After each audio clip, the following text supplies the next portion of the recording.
Welcome to the Desert Sanctuary with Carl and Laura Forehand. Often when we have doubts about religion or simply want to ask questions, it can feel like we are wandering out into the desert. We would like to invite you to join our sanctuary, the Desert Sanctuary. We've tried to pick guests that would resonate with and challenge us and our fellow seekers here in the desert. We believe that a key to the journey is to keep asking good questions, and we believe that all stories are sacred. Our hope is that you will find life and healing for your body and mind, and that you will be able to be where you are and be who you are. And now, here is our show. Hi, welcome to the Desert Sanctuary podcast. I'm Laura Forehand. I am here with Carl Forehand, and we are very excited. We have a friend of the podcast, and also just a friend back with us on the show today, and that's Ginger Healy. And Ginger she and Julie Beam had recorded a podcast with us a few months ago. So please go back and check that out. But Ginger is here. She's a clinical social worker, and she is also the director of programs at the Attachment and Trauma Network. I know what that means. That means she does everything. That's right. A I little see. of everything. A little of everything. It directs programs. Yes. That means all the programs. All the programs. Yeah. Well, we are so happy to have you back. I'm excited to talk to you. I know we're going to be diving into this, but we do have like the Trauma Sensitive Schools Conference we want to talk to you about. We went to that and volunteered last year, and we're just blown away, just absolutely blown away by it. And so we will dive more into that. We did focus last time you and Julie were on the podcast more on the attachment side of ATN. And so we kind of want to switch gears. And today we want to focus a little bit more on the trauma aspect of ATN and being trauma informed and trauma sensitive. And so before we got on, Carl and I kind of looked up a definition, if you will. And so I'm going to read it, and then you can make any corrections to it. Let us know if you think that it's right on track or whatever. But what we found was, it says a trauma-sensitive school is an educational environment where all students feel safe, welcomed, supported, and empowered to participate fully in their learning. It focuses on addressing the impact of trauma on learning and creates a school-wide culture that promotes resilience and well-being for all students. How does that land?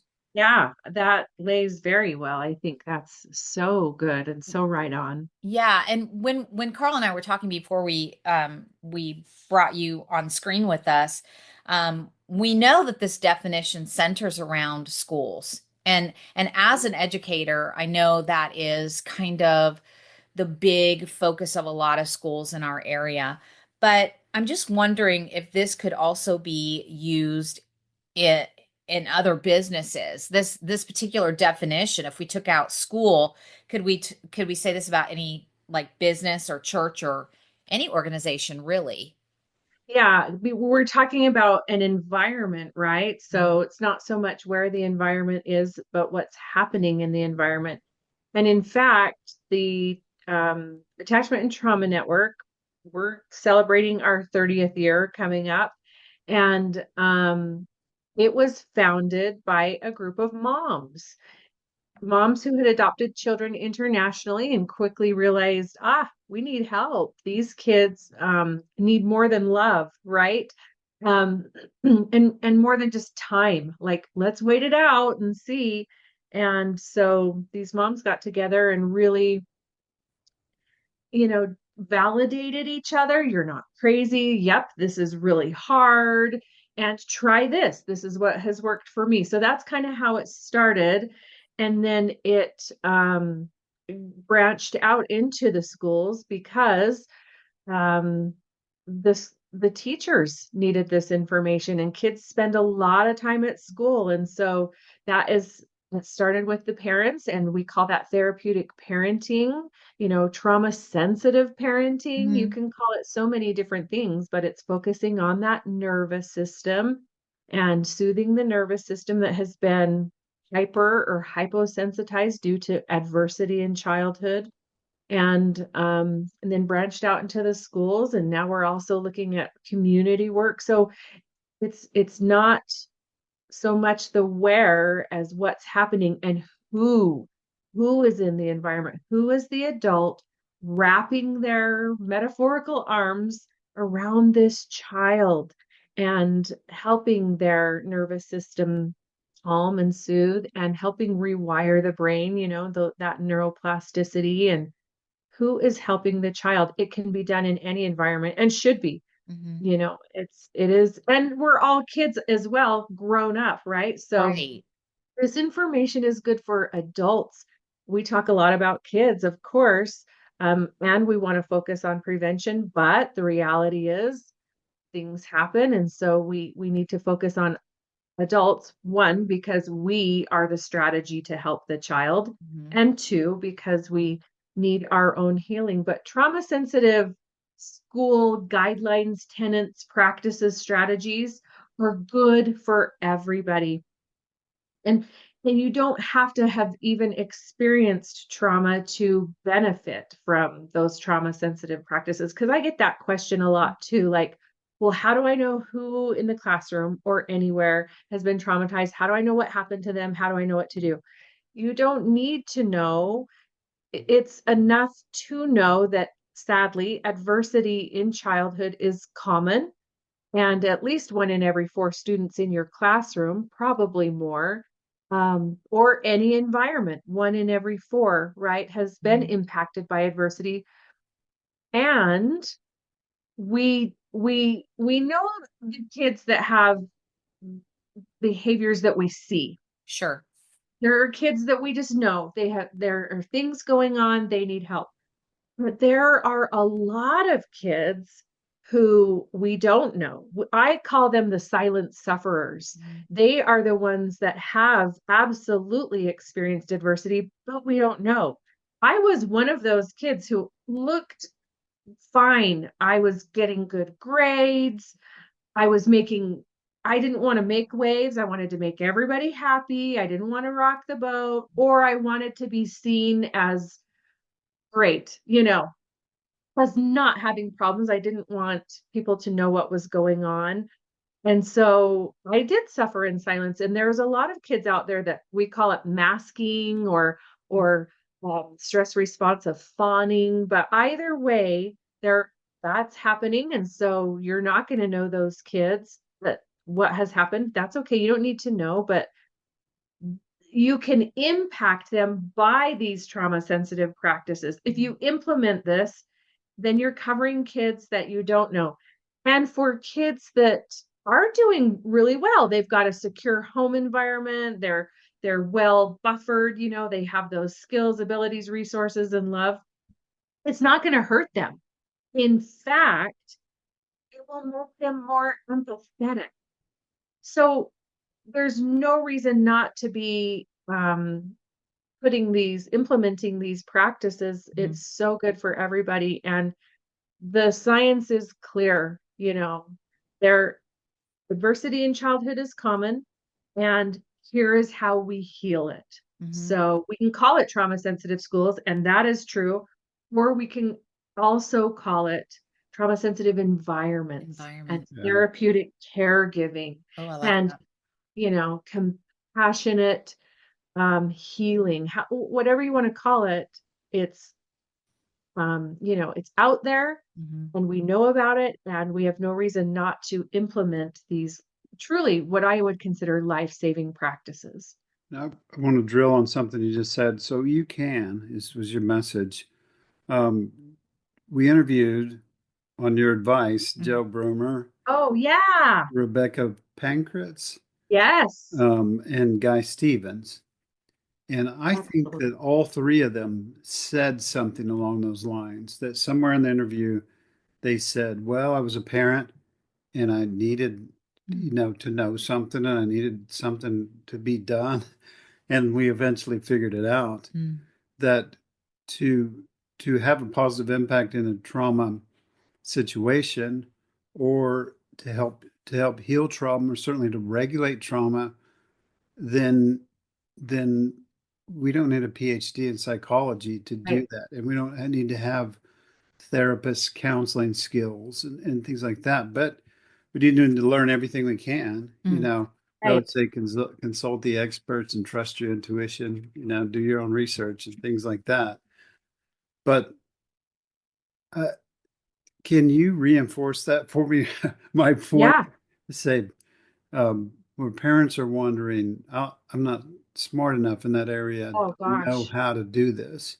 Yeah. I think that's what comes out in your school, in the trauma sensitive school, Mhm. is here's some strategies and you can do it. Also, you can do it. Don't Mm. wait. Yeah.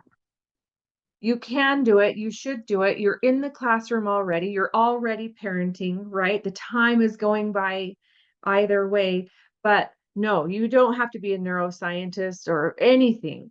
And you don't need to know, when I do teach a little bit of neuroscience when I talk, but it's not that you need to know anything in depth. I just like to teach the basics so that you understand why and what is happening, because it takes the shame out of a lot of these behaviors that we see. And, for me, um, understanding why I'm feeling what I'm feeling, all those things, just it helps so much to know what's happening inside my body, with my brain, with my nervous system, and noticing all those sensations. That's so important. But, okay, so here I am as a therapist, and I tell parents this all the time. If I could see your child for 1 hour once a week, right, as a therapist, but that would not be as impactful or changing to that child as a child spends most of their time at school and at home. So we're talking, 6 to 8 hours a day at school, however many at home. That is so much more time and opportunity for healing. Therapeutic healing, all therapeutic means, or therapeutic parenting, all therapeutic means is healing. So it's just about healing your child, helping your child, or being trauma sensitive in the school environment. It's not about doing therapy. You don't have to be a therapist. You shouldn't. If you're not a therapist, you're not expected to do therapy. And really, therapy is for certain things for a certain amount of time. It's so, yeah, put that out of your mind that you need to be a certain thing or have a certain amount of knowledge or experience or education. Really, at the very simplified base of it all, is you just need to be safe, emotionally safe with a child. You need to be in relationship and connected to them, like noticing them. We call it attunement. When you really notice, something's going on, or when you have that sixth sense as a parent, that's just Mhm. attunement.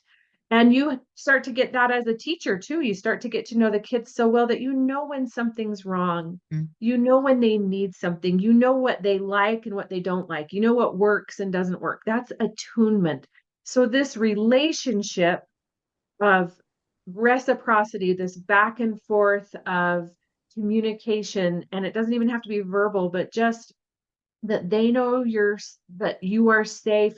They feel safe enough with you to relax, which just means they can open up to that top part of the brain where they can learn and grow and thrive and do all that.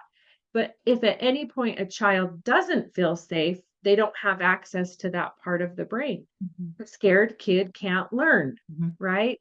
A scared kid can't meet expectations, do the following steps, whatever it is that the adults' expectations are. They can't do that when they're scared. Mhm. But a child who feels safe and can play, when you're playing, you can't be scared at the same time, right? So it's all about your nervous system state. How do you feel? The brain is state dependent, which just means how you feel equates to what you can do. You can do more, you have access to more parts of your brain when you feel safe, when you feel regulated, when you feel steady, calm. And calm not meaning quiet, but just calm meaning soothed and Mhm. safe and all of that. Mhm. So all of that to say, it just comes down to relationship, and anybody can do that. Anybody can be what I call the strategy. Mhm. And just that you're the one helping the child feel safe. And once that child feels safe, then they can do a lot of things. So it's not that you have to teach them certain things, they can learn whatever it is based on how they feel around you. Mhm. Mhm. You mentioned the parts of the brain a couple of times, and Mike, the science guy, you ever heard of him? Back in the day, Haven't. he was on the spectrum, and he had an interesting podcast with some other people and talked about interesting things. But I remember he talked about his three burrito brain and talked about the three parts of the brain. I just wanted to kind of edge that in there because you were talking about the lower brain and things. Mm. It's so much fun, I think. And I think Laura experiences in her classroom when she teaches is to teach about the brain Mhm. and to learn Yes. about the brain. And like you said, we don't need to be a neuroscientist, but No.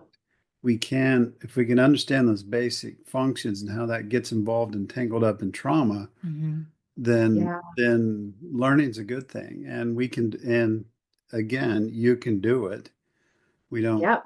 we don't need necessarily a scientist to do it for us. Mhm. Oh, yeah. Science is And there's already so there. many tools. Yeah, there's so many tools and strategies out there to help us now, So Mhm. there's just a lot of resources available in this field. Mhm. So about a month ago, I went to ACEs and Mental Health Summit, about an hour away. And it was fascinating and really talked about how trauma in many cases is What's generational. ACEs? What is ACEs? ACEs are adverse childhood experiences. Okay. So, I mean, one of the people that did the original ACEs study was there and presented, and it was just, it, it was very, I mean, even for somebody who has like been reading and researching things about being trauma sensitive, trauma informed, trauma responsive, it was very eye opening for me. And so we talk about like, you know, the things that we need, but how do we tackle that generational trauma? Because I was talking to my sister today and it was like, I remember when I had my children that there were certain things I was not going to do because of how it affected me as a Yeah. child. So I knew how it made me feel. I didn't want my children feeling the same way that I felt. So I think sometimes we can, you know, consciously on a cognitive level make that choice that I'm going to break this pattern or whatever. But can you speak to that generational trauma, Yeah. and then how do we equip parents, teachers, um because I loved what you said about the whole shame aspect of it. Mm, I may ramble because I just came from a trauma cohort that I'm involved in. And so these were a lot of the discussions today at the table. And, so we want to go, well, these parents just need to parent. And mm, in my thoughts, I'm going, but if there's generational trauma there, and then how do we educate parents or teachers? Because sometimes teachers, as an educator, I have been known to not be my very best for my students, yes. right? Yes. And so I want to, be transparent there. But can you speak, I guess I'm just rambling now, but can you Oh, I speak a love little it. bit to that generational trauma and how do we Yeah. educate people so that there's less shame around that so we can start, you know, Yeah. the healing, the trauma informed, the trauma responsive. You just Um, need All of prayer in that. schools and Bible in schools. we'd say it. You knew we'd say it. I know. That very first step is what you're talking about is being trauma aware. It's just recognizing it, acknowledging it. Mhm. Um, Generational trauma, through that study of epigenetics, we have learned that trauma can embed for up to 5 Yes. generations. Mhm. So listen, that is not your fault. That is not my fault. We have to, but it's a reality. So first we have to be aware of that. Why am I doing this? Or where did I get this? Or what is happening? Well, there are things embedded in us. The body keeps the score, right? Our genes have Yep. signatures and all of Yep. that. So being aware of it and then talking about it. And that's exactly what you're doing, learning about it and talking about it. There's something that is very interesting that happens to us biologically when we speak out loud. And Dan Siegel calls it name it to tame it, which is just that when you say it, when you acknowledge it, when you accept it and just give it out there, put it out there, what your brain does is releases what's called neurotransmitters. All those are stress hormones. But it's the act of saying it out loud sends the message, oh, he needs help. If like I'm struggling with this. This is really hard. I don't know what to do. Me saying that out loud and giving it a voice, the brain will say, oh, she needs help. Let's soothe her. Let's help her. And it will release hormones into our body like serotonin, oxytocin, all those feel good hormones that soothe us and comfort us. And when that happens, it relaxes us a bit. It releases some of that anxiety or whatever so that we can think more clearly. Because when we can think more clearly, then we can problem solve, then we can plan, then we can reflect and go, I need help. Oh, I know who I can call. I know what I can do, or I know where to go to find the answer. So just talking about it, whether how sometimes you've got a problem and you're just chatting about it with your friend, and your friend doesn't necessarily say, here's the answer. They just sometimes listen, Yes. but you're saying it out loud. And then by the end of the conversation, you're like, for one, I feel better. For two, oh, I think I know what my next steps are. And sometimes they give you the next steps, but a lot of times it's just something shifts inside of us Yeah, that I helps us think that's to right. think better, Yeah. plan better. It allows us access to those executive functioning skills, Mhm. But when you're in the midst of the stress, or the worry, whatever it is that you're dealing with, it's hard to really think ahead. You're just kind of in the moment and it's Reacting. really Yeah. hard. That's right. So name it to tame it is just a really simple but super effective, powerful strategy. And some people, if you do want to get a little religious here, you could equate it to prayer or pleading with a higher power. It doesn't matter necessarily who you're expressing it to, but the expression. It's about it because we tend to hold things Right. inside or say, you know what, it's fine, I'm fine, everything's fine. It's not that big a deal. We minimize. Um, it's always been this way. That's the whole generational thing too, right? I It's always been agree. this Yeah. way. Nothing's going to change.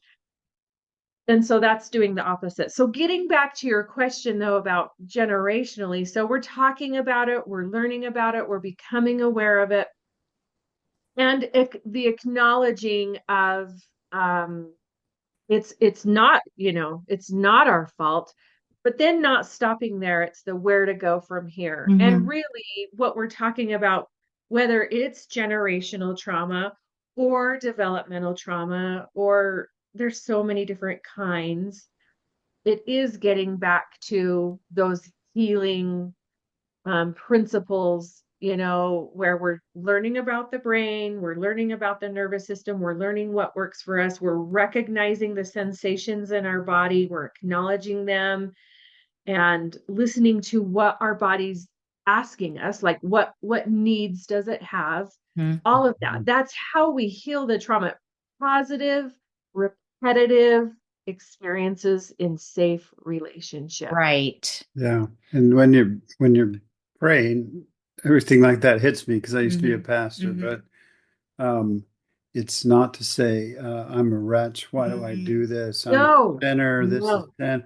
It's a part of me feels like you said, Yes. to feel it, to heal it, you have to Name it to tame it. Name it to tame it. And Yeah. so a part of me feels, and it's admitting that that's what your body's trying Yes. to tell you, and that's what you just said.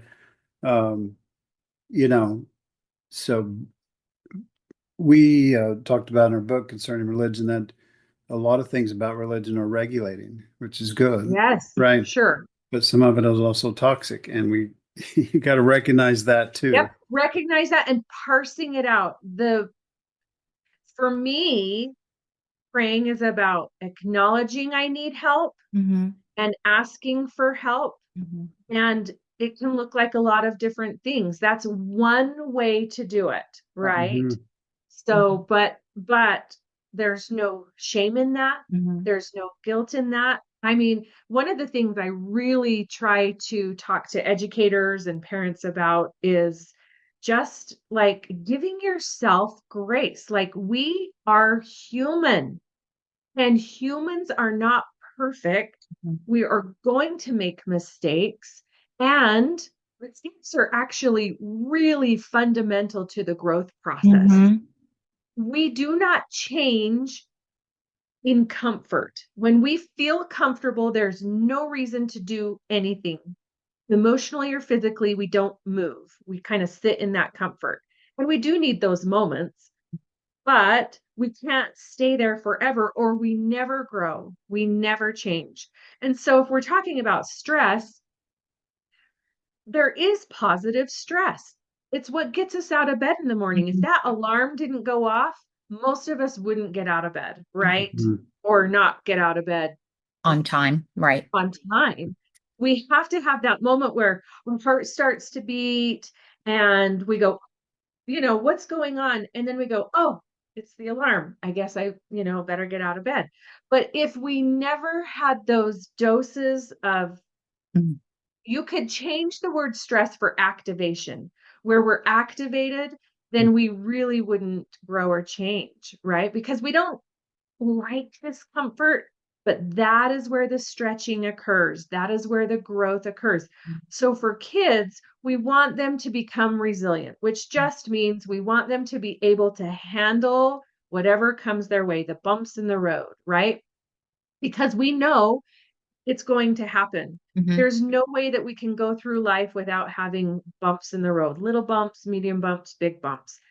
And we can't always be there to hold their hand and guide them over the bumps. We want them to be able at some point to handle it themselves. So, in order for them to do that, they're going to have moments where they encounter a bump and trip and fall, right? Mhm. But if we do that in small doses, then they trip and fall and they go, oh, that was hard, but I'm okay. I made it.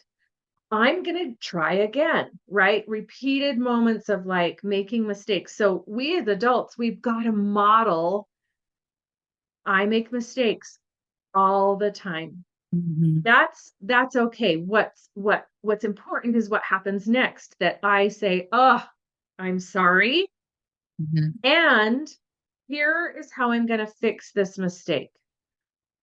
Sometimes it's just an apology, but sometimes it's we broke something, whether it's metaphorical or real, and Mhm. we've got to fix it. We've got to mend the mistake, and then we model how to do that so that they know how to do that. But it's this whole thing about giving ourselves grace, that we're not perfect, we shouldn't be perfect. It doesn't help our kids. What helps our kids is showing what to do when we fall down, how we get up again. Mhm. And if we're there, we do need to walk that path with them.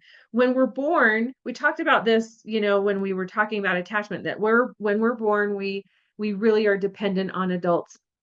But the truth is, we get more self-sufficient, we get more independent, but we never grow out of the need of being with other people. That's why I love Attachment. Yeah. co-regulation. It Yeah. never changes. People are not meant to isolate. Mhm.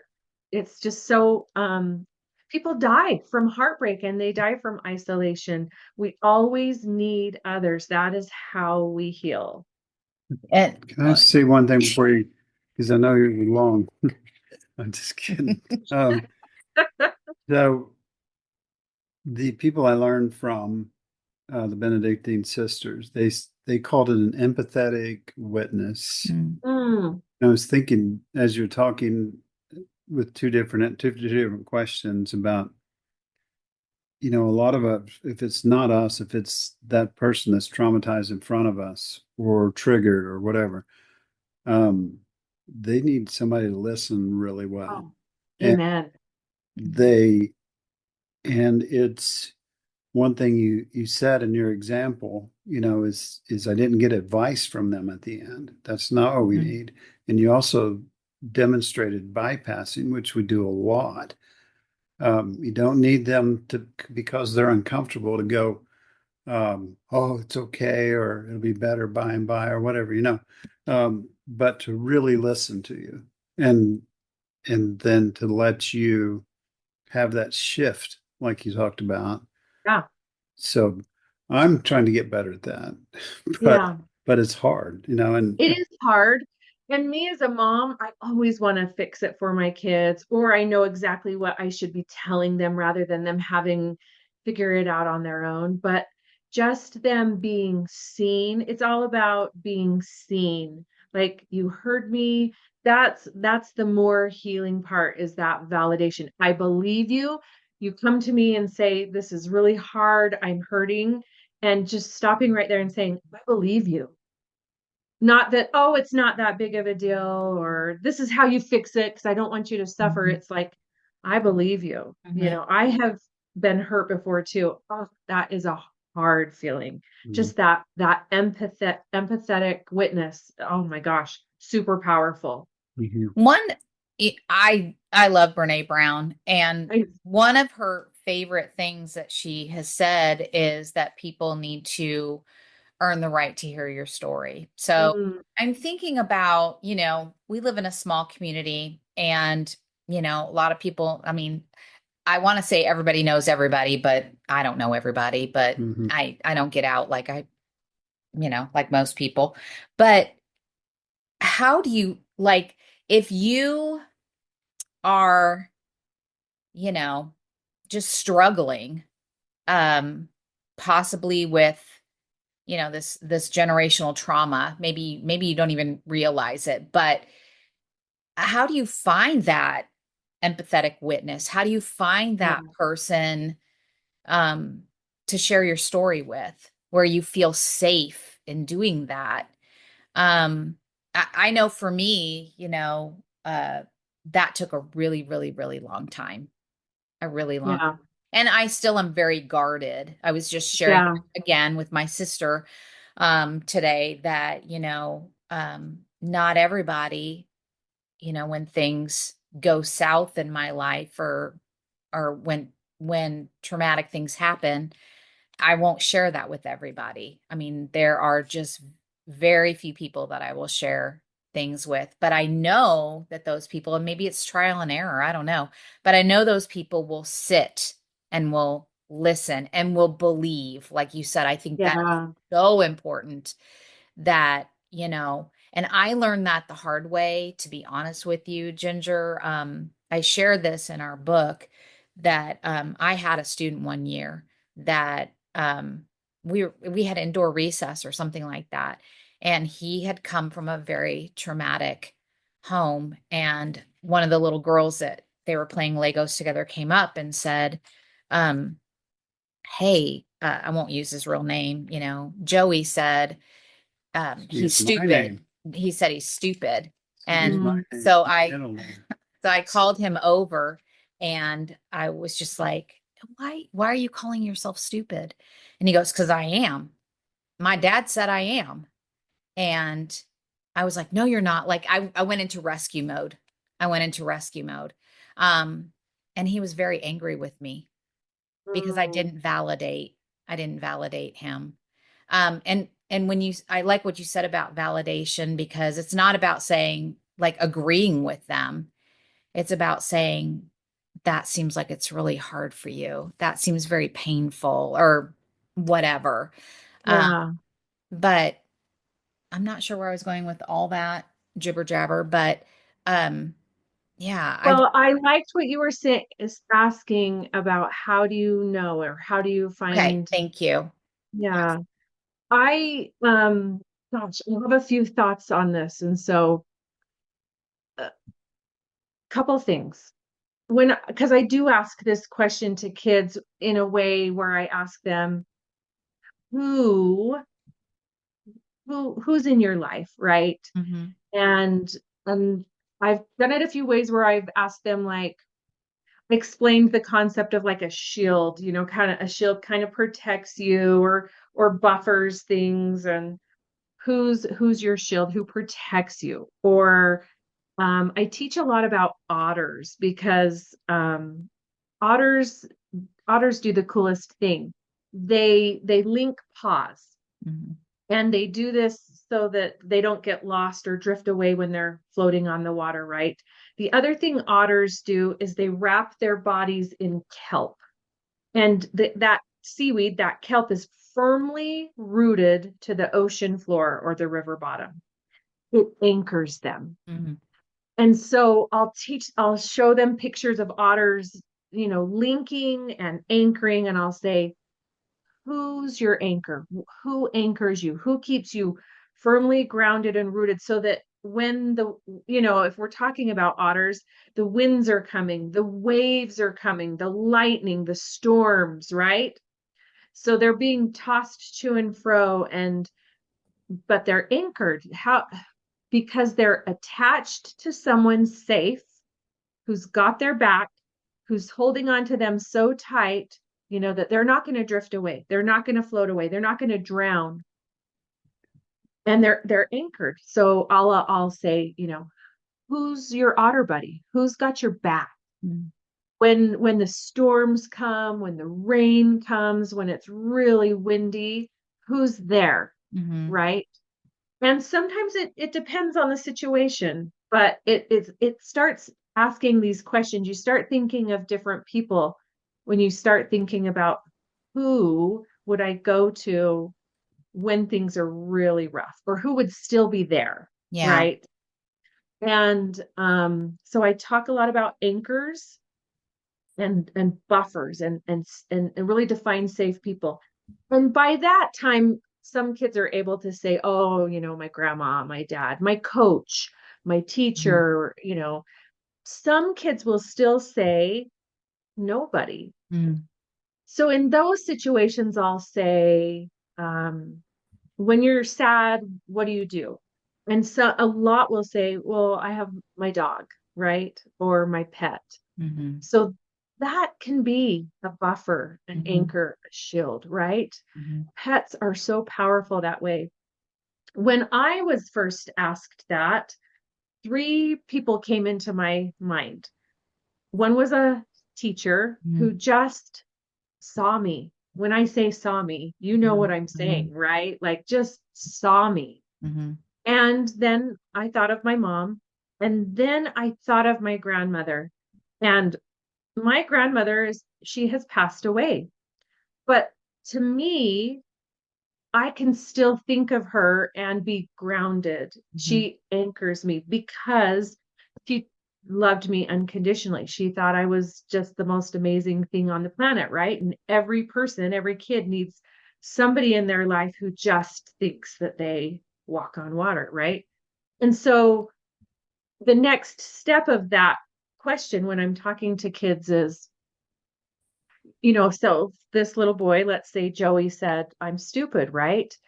And if you were to be able to identify someone in his life, let's say a teacher or like my grandmother, who is that person, and I say,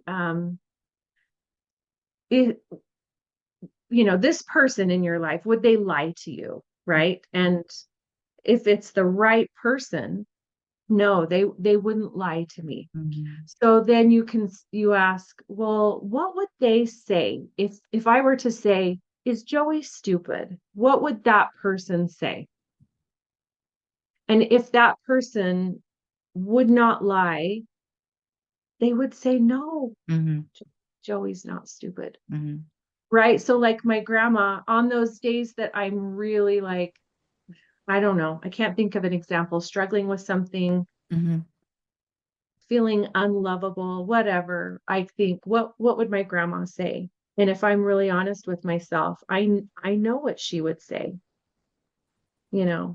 you are so lovable, all of Mm. that. So kind of that was a really roundabout way of saying it's sometimes harder than not other times to identify who who is that person, who's your Mhm. tribe, who's your anchor, who's got your back. But it is so important to identify it and then go back to that, whether it's a memory, whether it's a physical person, whether Mhm.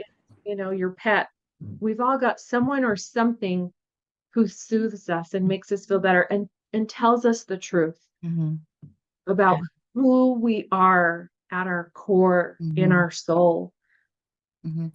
And helping, one of the things that we would like to do is do some parent education for parents in our school. I mean, that's like a pipe dream right now, but that's even something you could take to parents or adults in your life Yeah. is that same thing. Exactly what Yeah. you're talking about. Yeah. What do what do people get wrong about trauma? I didn't prepare you for any of these questions. So Well, I think sometimes people think that um, trauma is a certain thing, right? Or it's an event, and that I think we could all agree, right, that like car accident could be traumatic. But the problem is if we start defining really what it is, we miss it because it's not just the event. It's the effect and it's the three E's. Yep. experience. You get the experience and the effect. Mhm. It's what happens inside of you as a result of the event. And that is different for everybody. So if I'm hearing a parent or a teacher or an adult say to a child, it wasn't that bad, it wasn't that big of a deal, and it's a way of saying like get over it, right? But we're not talking to the logical brain here, like, oh, step one, get over it. Mhm.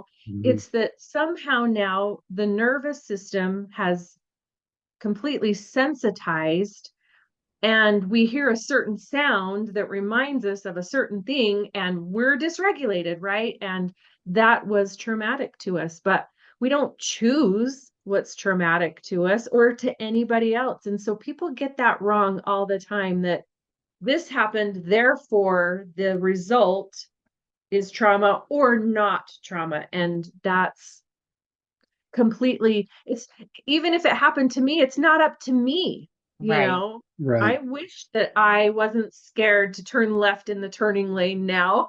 Mhm. But because I was hit, I every time I'm turning left, I'm just a little nervous. Mhm. Yeah. So doesn't mean I can't work on that, but it also doesn't mean I should just get over it. Right. Right. Right.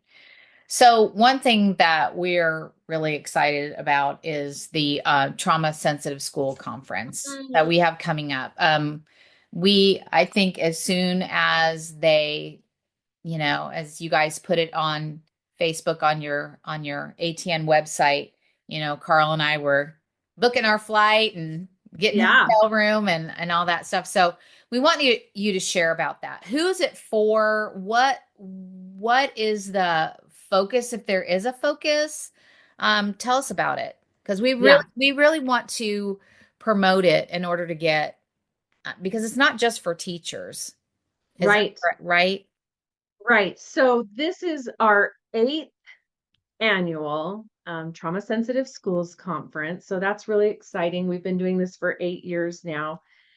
It is the majority, it's a school conference. And so the majority of our attendees are educators. But when I say educators, that means anyone in the building, right? And not even necessarily in the building, because we have alternative schools, we have virtual schools, we have all different kinds of educational environments from preschool to adult higher education. So there's that. We have, of course, teachers, but we love and especially love to have school leaders. We've had superintendents come. We've had bus drivers come.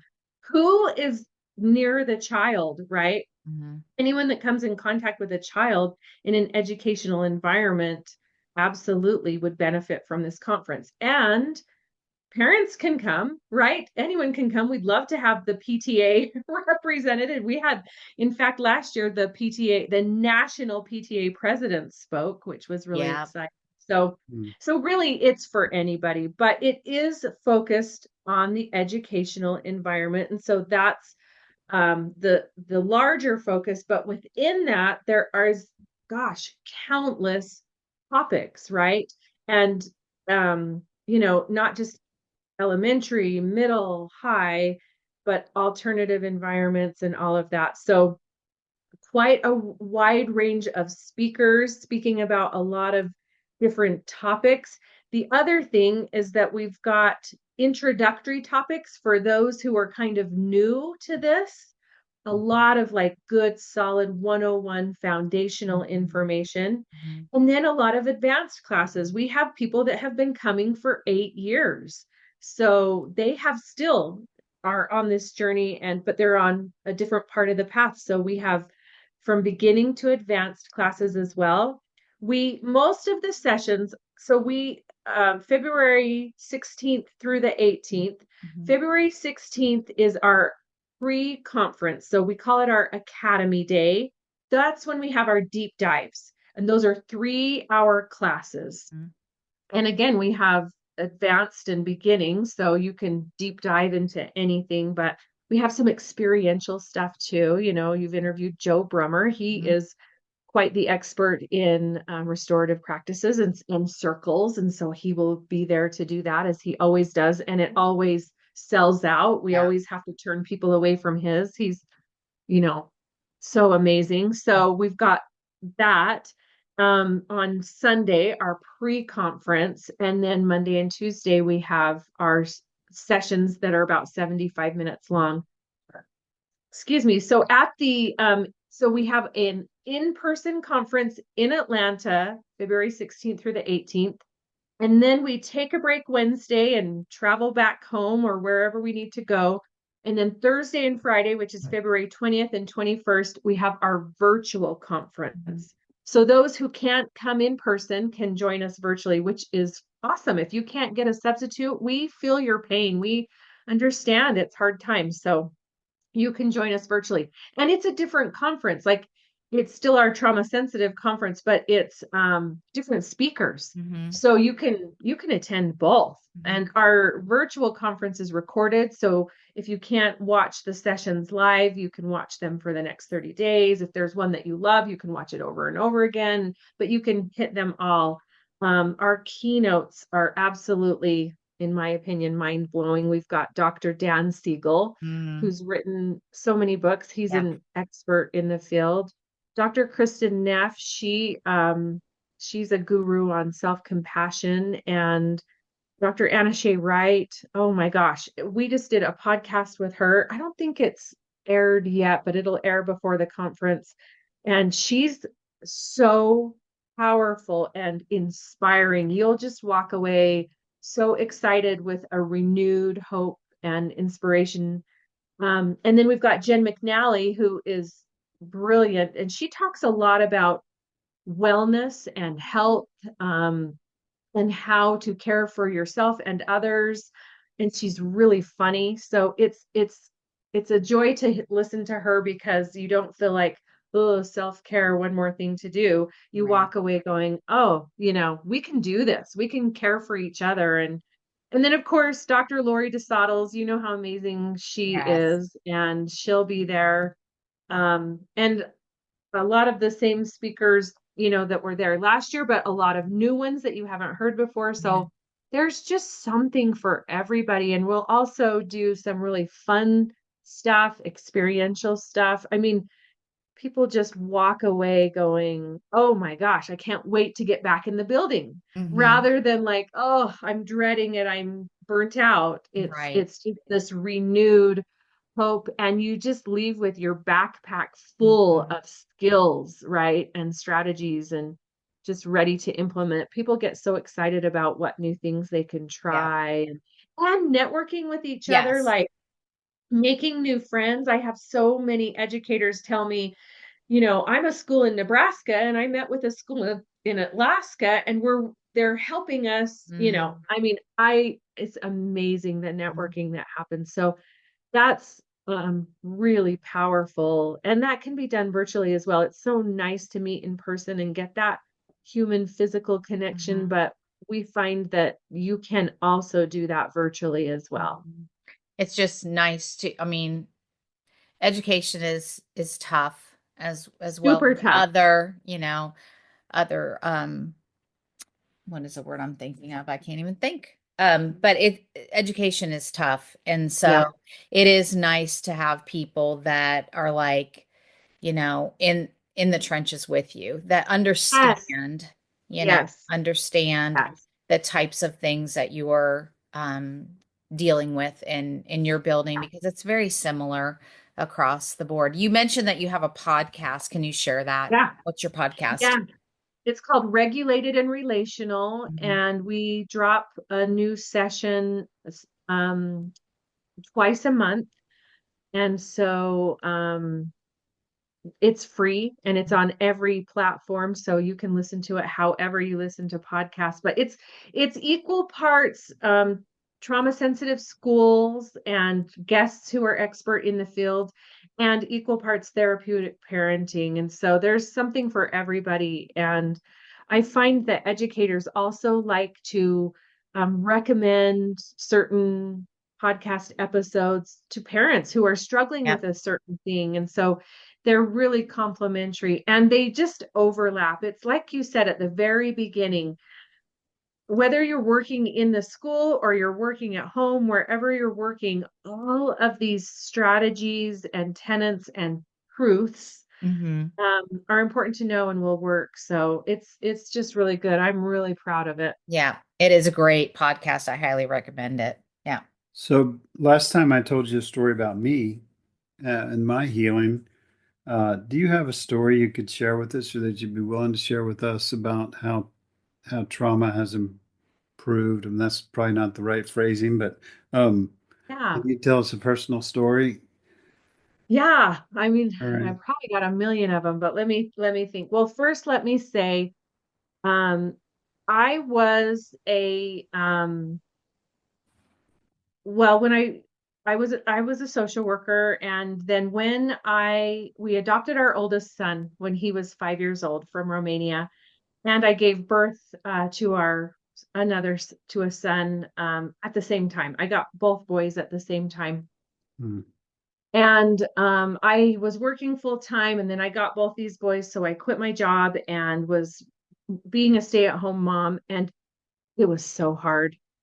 And I was really struggling. I had post adoption depression and I had postpartum depression. Mhm. And so I reached out to the adoption agency and said, can I talk to people?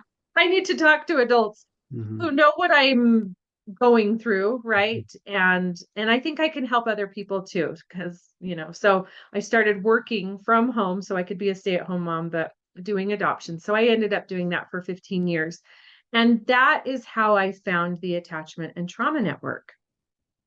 This was a group of moms who had adopted internationally and were dealing with the same things that I was dealing with, attachment struggles. And, it was just the things that we thought it just wasn't working, and we really needed each other. So finding the Attachment and Trauma Network, finding other moms who I could be really honest with and say, I don't want to be a mom anymore, Hmm. or Hmm. I'm failing as a mom, and some days I don't like my kids, or whatever the sentiment was, I felt like I couldn't utter out loud to anybody. I could utter it very loudly to them, and they wouldn't judge me, and they would say, "Yeah, me too," right? And that was everything. Hmm. Mhm. So I really relied on the Attachment and Trauma Network as a mom. And then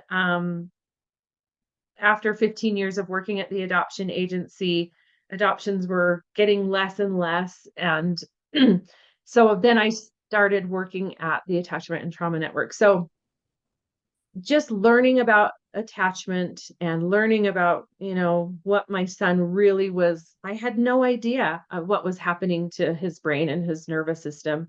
That helped me personally, right? That being validated and being seen.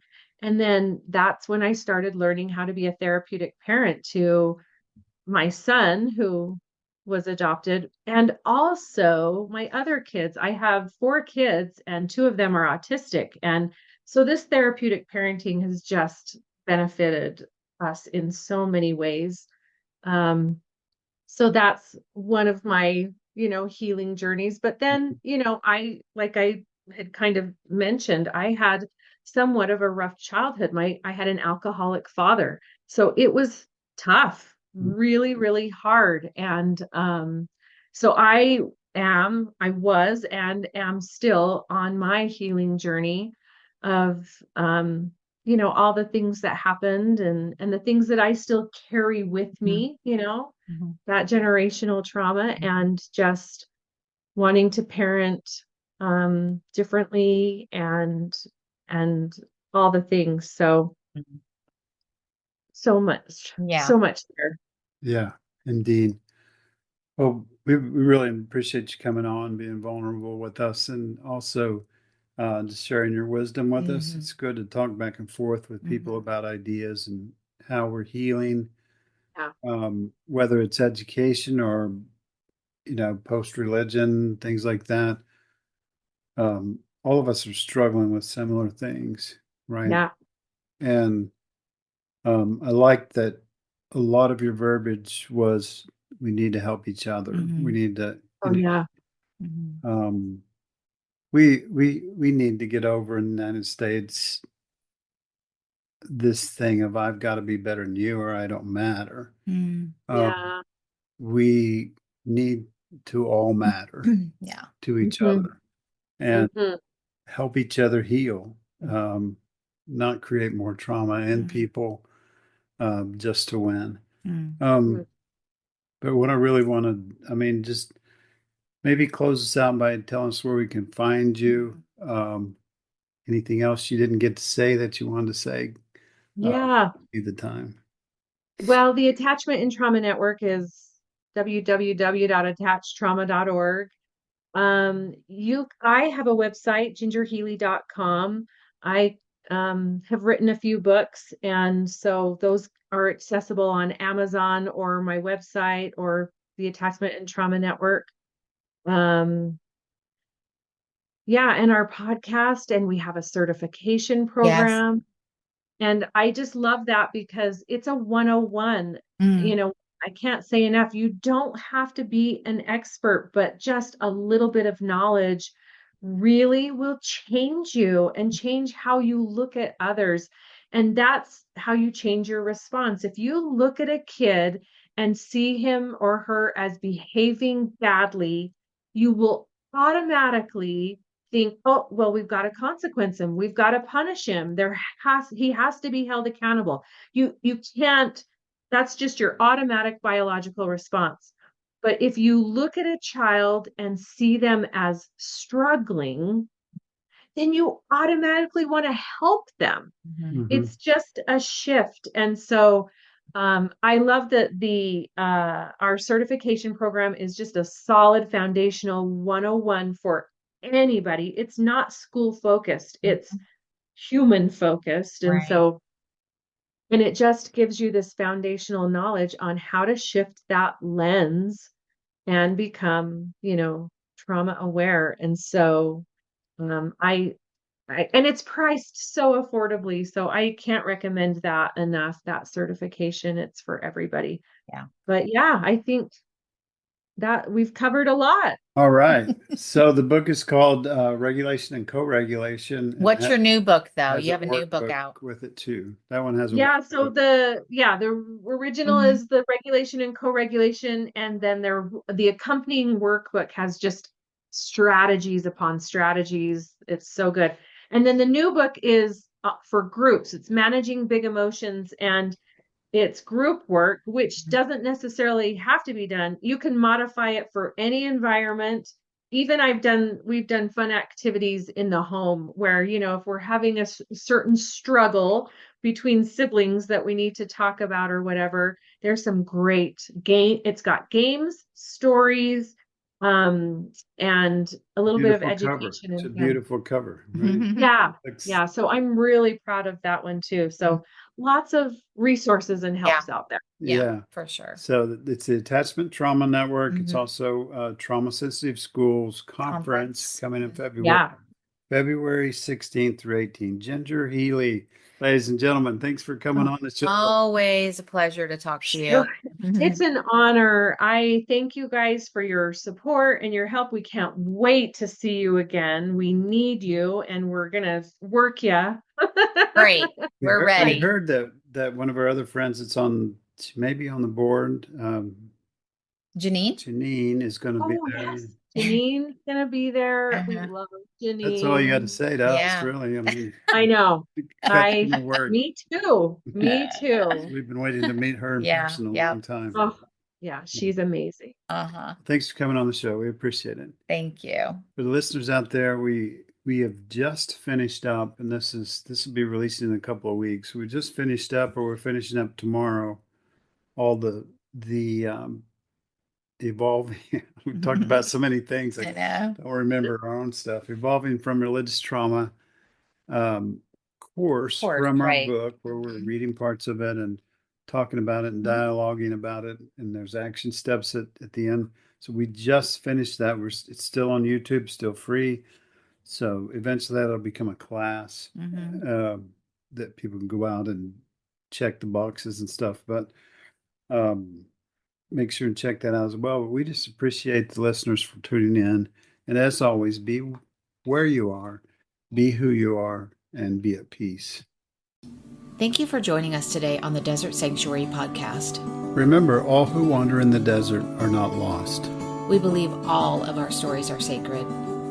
We are always here if you need someone to hear your story.